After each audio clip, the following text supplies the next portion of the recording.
Hello दोस्तों। मेरा नाम है दीपक और हम लोग पढ़ रहे हैं कक्षा 10 का जीव विज्ञान। ठीक है ना। जो पुराने लोग होंगे उनको पता ही होगा। ठीक है, हम लोग क्या पढ़ते हैं, कक्षा 10 का जीव विज्ञान पढ़ते हैं।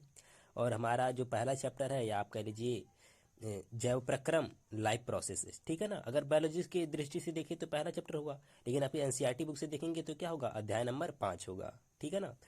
तो चलिए देख लेते हैं आज का क्या हमारा टॉपिक होने वाला है। हमारा आज का टॉपिक होने वाला है रुधिर दाब, यानी कि ब्लड प्रेशर। इसे आप लोग शॉर्ट में क्या बोलते हैं, बीपी भी बोलते हैं। तो देखते हैं भाई साहब, रुधिर दाब होता क्या है, क्या क्या चीज़ें इसके बारे में दी गई हैं।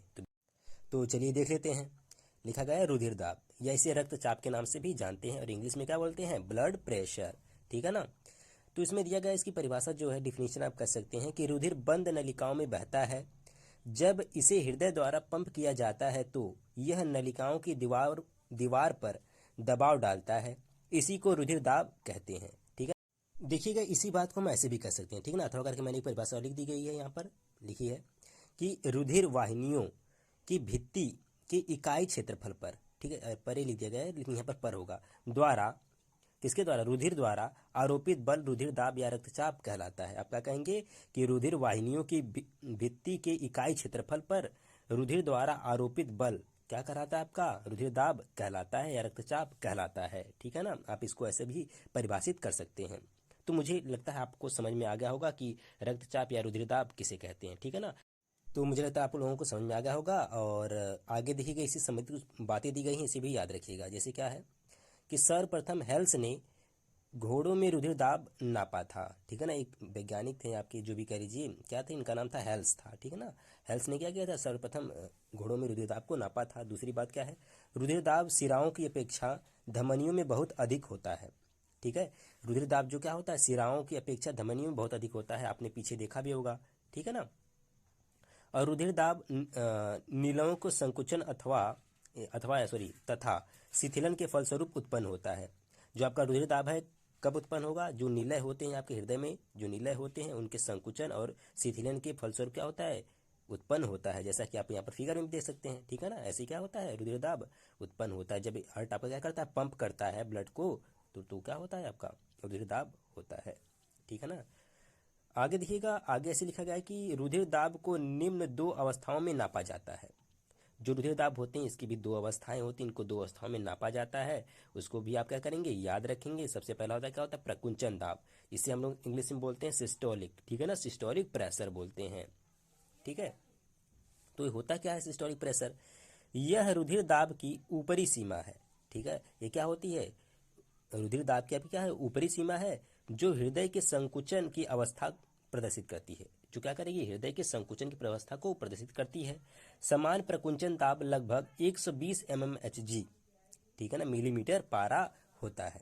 ठीक है। प्रकुंचन दाब कितना होता है सामान्य आपका, 120, ठीक है ना, mmHg होता है। और यह किसको प्रकट करता है, यह संकुचन, यानी कि हृदय जब आपको संकुचित होता है उसी की अवस्था को क्या करेगा, यह प्रकट करता है। ठीक है। और दूसरी अवस्था होती है आपकी अनुशिथिलन की। ठीक है ना। किसकी होती है, अनुशिथिलन या शिथिलन बोल लीजिए। अनुशिथिलन दाब यानी कि डायस्टोलिक प्रेशर। ठीक है ना। डायस्टोलिक प्रेशर की एक कौन सी अवस्था होती है, क्या है, इसके बारे में भी देख लेते हैं। यह रुधिर दाब की आपकी क्या है, निचली, वो क्या थी, ऊपरी थी, ये क्या है, निचली सीमा है, जो हृदय की शिथिलन की अवस्था प्रदर्शित करती है। ठीक है ना। सामान्य अनुशिथिलन दाब लगभग 80 mmHg, ठीक है ना, 80 mmHg मिलीमीटर पारा होता है। तो ठीक है, अगर आपसे कोई पूछे सिस्टोलिक प्रेशर क्या है तो आप क्या बताएंगे, यह रुधिर दाब की क्या है, ऊपरी सीमा है।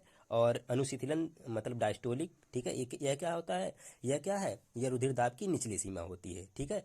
देखिएगा, डॉक्टर लोगों के पास आपने ऐसी बीपी मशीन जरूर से देखी होगी। ठीक है ना। अगर आप अगली बार जाएं बीपी नपवाने किसी का, अगर आपसे बता रहा है क्या है, इनका बीपी 120 बटा कितना है, 80 है। ठीक है। तो आप समझ जाइएगा, अगर अगर उसने किसकी बात की, 120, अगर ऊपरी सीमा की बात की है तो क्या होगा, आपका सिस्टोली होगा। और जो निचली सीमा होगी, यानी कि जो कम होगा, जो वैल्यू में क्या होगा, कम होगा, क्या होगा, डायस्टोलिक प्रेशर होगा। ठीक है। कुछ भी हो सकता है, 130 90 कह सकता है। ठीक है। ऐसे भी कह सकता है। ठीक है। तो देखिएगा, नोट में कुछ बातें हैं, उसे भी क्या करेंगे आप लोग, याद रखेंगे। ठीक है ना। जैसा कि पहला दिया गया है कि स्फाइग्नो मैनोमीटर, ठीक है ना, स्फाइग्नो मैनोमीटर नामक यंत्र से रक्तदाब नापा जाता है। यानी जो आपकी बीपी मशीन होती है उसका नाम क्या होता है, स्फाइग्नो मैनोमीटर होता है। ठीक है ना। रुधिर दाब मनुष्य के हाथ की धमनी यानी कि ब्रैंकियल धमनी, उस पर्टिकुलर धमनी का नाम होता है क्या, ब्रैंकियल धमनी में, धमनी में नापा जाता है। ठीक है। फिर अगला पॉइंट है कि स्वस्थ मनुष्य का रुधिर दाब यानी कि बीपी 120/80 mmHg होता है। ठीक है। देखिएगा ये सब जो नोट में जो पॉइंट लिखवा रहा हूँ सब याद रखिएगा। उच्च रक्तदाब को अति तनाव हाइपरटेंशन कहते हैं। इसका कारण धमनिकाओं का सिकुड़ना है। इससे रक्त प्रवाह में प्रतिरोध बढ़ जाता है। इससे धमनी फट सकती है तथा आंतरिक रक्तस्राव हो सकता है। ठीक है ना। ठीक है। जब उच्च दाब जो आपका क्या होता है, उच्च रक्तदाब हो जाता है, जिसे हम क्या बोलते हैं, हाइपरटेंशन बोलते हैं। ठीक है। इसकी वैल्यू आपकी लगभग कितनी होती है, 140/90 के करीब होती है, उसे हाइपरटेंशन बोलते हैं। उससे ज़्यादा की जो वैल्यू होती है अगर बीपी है किसी का, तो उसे क्या बोलते हैं, हाइपरटेंशन बोलते हैं। और इसका कारण क्या होता है, धमनियों का सिकुड़ना, यानी कि उनकी धमनियाँ क्या हो जाती हैं, सिकुड़ जाती हैं। ठीक है। और ऐसे में क्या होता है, जब धमनियाँ सिकुड़ जाएंगी तो रुधिर प्रवाह में क्या होने लगती है, दिक्कत होने लगती है। ठीक है। जिससे क्या हो सकती है, धमनियाँ ज़्यादा जो सिकुड़ जाएंगी तो फट भी सकती हैं। और क्या हो सकता है, जब धमनियाँ फटेंगी, जाहिर सी बात है धमनियों में क्या बह रहा है, खून बह रहा है, तो आंतरिक क्या हो जाएगा, रक्तस्राव होने लगता है। ठीक है। देखिए जितने भी पॉइंट इसमें लिखे गए हैं, जैसे आपका पहला और तीसरा पॉइंट, यह पेपर में कई बार पूछा जा चुका है। ठीक है ना। और जो चौथा है आपके एनसीईआरटी में दिया गया है, और ये जो दूसरा वाला पॉइंट है मैंने इसे इसमें जानकारी के लिए डाल दिया गया है यहाँ पर। ठीक है ना। इससे क्या है, रुधिर दाब मनुष्य के हाथ की धमनी किस में नापा जाता है, धमनी में नापा जाता है, और उस धमनी का नाम क्या होता है, ब्रैंकियल धमनी होता है। ठीक है। तो ये सब पॉइंट आप क्या करेंगे, याद रखेंगे। तो आज के लिए बस इतना ही, मिलेंगे नेक्स्ट वीडियो लेक्चर में। ठीक है ना। तब तक के लिए बहुत बहुत धन्यवाद।